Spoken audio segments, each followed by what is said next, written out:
Üçüncü kat boş, birinci, ikinci katlar köçürülgen istel partalar, şkaflar bilen tulgan. Remont başlandırıp Nurlat Agrotexnikumunda okularını to'xtatmaganlar.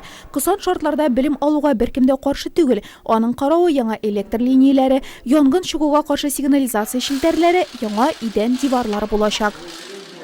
В связи с тем, что мы становимся ресурсным центром. Resurs üzeke eğlenim sebeple kapital remont işlerini jeyildirdik. Borlık terezelerini, жылыту hem kanalizasiya sistemaların, körü işiklerini oluşturabız. Bu üzgerişler studentlarımızga bek ışar dep oylaybız. 1 avgustga studentlarını karşı aluga barsı da äzir bolurga tiyiş.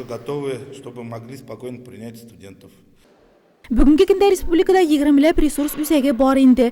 Быйыл бу сан тагы 6-га артыр дип көтелә. Нурлат Агротехникумы әлеге программага быйыл кертелде. Югары квалификацияле белгечләр әзерләүдән тыш, алар эшче һөнәрләрнең дәрәҗәсен күтәрер дип көтелә. Ни дисәң дә, алда безне World Skills дөнья чемпионаты көтә бит.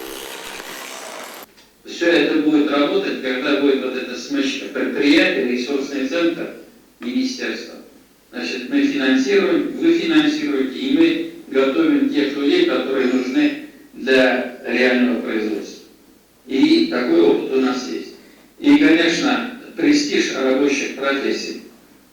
То есть довести до того уровня, что вот этот там кулинар-парикмахер, фрезеровщик, сварщик, он такой же, как чемпион Европы или чемпион мира, он же такой же. Вот, поднять их престиж, чтобы мы о них говорили так же, как о наших спортивных успехах. Техникумны тәртипкә китерүгә 70 миллион сумнан артык акча бүлеп бирелгән. Төп бинадан тыш бу сума мастерскойларны ремонтлауга да тотылачак. Матди техник базаны ныгыту, яңа җиһазлар алуга истәмә акчалар бүлеп бирү каралган дип белдерде безгә техникум җитәкчелеге.